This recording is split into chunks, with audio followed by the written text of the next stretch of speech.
Hi guys, we are working on the solar and lunar eclipses assignment right now, and I'm going to put this recording here when I'm done so you can be watching it. Hopefully that's what you're watching now. So in this assignment, notice there are a few slides here. I've got a couple of videos for you to watch and some questions to answer about solar and lunar eclipses. So this first video kind of explains the basics, and you've probably figured out by now it says watch this video about solar and lunar eclipses. You can watch it here. This is from YouTube. If you have trouble getting the YouTube video to load, you're going to have the video here where you can click on that and you can watch it from my Google Drive and it will play just fine, hopefully. So if you click on this video, it's going to load. It should start playing. You can watch it all the way through. So if I let it play for a second, let's say that I want to pause it here. If I go to the next slide and I want to answer some questions, I'm going to type them in here. If I come back, notice that this slide has reset itself. So what I would make my suggestion is, when it opens, you go ahead and click on the watchonyoutube.com button here. It's going to open in YouTube. We're going to skip his ad. Okay, and it's going to start playing. Notice that I've got my closed captions on. Yours probably is not when you open it. So if you want to click that closed caption button, that will really help you you can read what they're saying as well. So when you're trying to come back to this slide and it's asking you questions, you can kind of go back and see.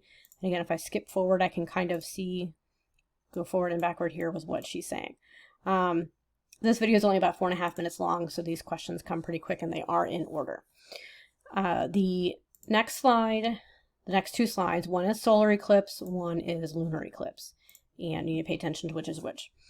The video on the second slide here tells you what order they're in. Okay, so I want you to click and drag the little pictures. And you're going to line them up on the line here. Doesn't have to be perfect. And you're going to put them in the right order.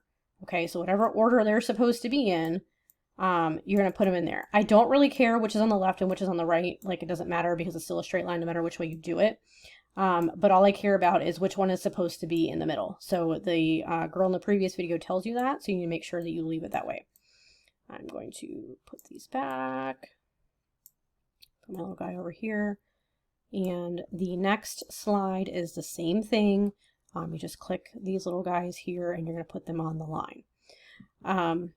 Something that I did want to show you is, so if this is a little small for you, something that you can do is click and drag the speaker notes thing down, because I don't put anything down there. Some teachers do, but I don't. And that will make your slides bigger. Also, some of you asked me, I can't see all the pieces in the last exercise that you did. You may just have to scroll over a little bit for them all to be there, but they are there. So that's that one. Then you're going to come to this next video, same thing again. You're going to watch it. It's going to play. Again, I would suggest that you watch on YouTube. You can open it. It will pull up. I would turn my closed captions on so that those play for you. And then you're going to answer the questions. And again, notice that my speaker notes page is still down. If you pull it back up, notice it goes way up. You can make that really small. And again, I've got the link for the Google Drive version of the video here as well. So you're going to answer those questions. You're going to type in the answers. This video is, how long did it say? I already forgot. 4 minutes and 5 seconds. So I've got these questions and these questions. Both these two pages go with this video. They come really quick. It is not hard. They're all fill in the blank. It will not take you that long. This last page is specific questions about eclipses for Melbourne. You're going to use this website. Click on that link. You can also copy and paste it into your browser and it will open for you. You may have to use Control-C and Control-V to get it to show up. If your thing yells at you, Google Suites doesn't like the right click copy and paste a lot. So anyways, that's it. So in the website, at the top, it's telling me when the next eclipse is for Melbourne. But be very careful because the question asks you about a total lunar eclipse. And this says penumbral. That's not what we're looking for here. It's a total lunar. So I'm going to go down, and there's a chart down here. So you're looking for total lunar. Here it is down here. All you have to do is click on it. It gives you the information that you need. It kind of shows you a map of who in the world is going to, let's see, what if we click on that? Oh, look, there's a really cool map where we're going to be when it all begins. And there's some information right here for you. You can read about that. So if we go back to the other page, so I fill in that information for the next total lunar eclipse, then it's asking me about the next total solar eclipse.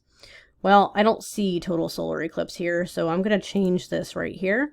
And it says next 5 right now, and then these are the years. We are in 2020, which is down here. And so from 2020 to 2029, these are the eclipses that we'll have in Melbourne. Remember, the videos told you that it depends on where you are in the world if you're going to see that particular eclipse at that particular time. I don't see total solar eclipse here, so I'm going to have to change this. I'm going to go down to the next one, and I'm going to see if I can see it there. So it's not here. You're going to have to keep clicking through until you find it. But I'm just going to pick one just to kind of show you what I mean. So here's a partial solar, which again is not the answer. It's going to give you the information, and you can see the map. Remember that they talked about how the shadow of the moon is much smaller than the shadow of the Earth. So the shadow of the moon is only going to be on this part of the world for this one. And again, this is the wrong answer.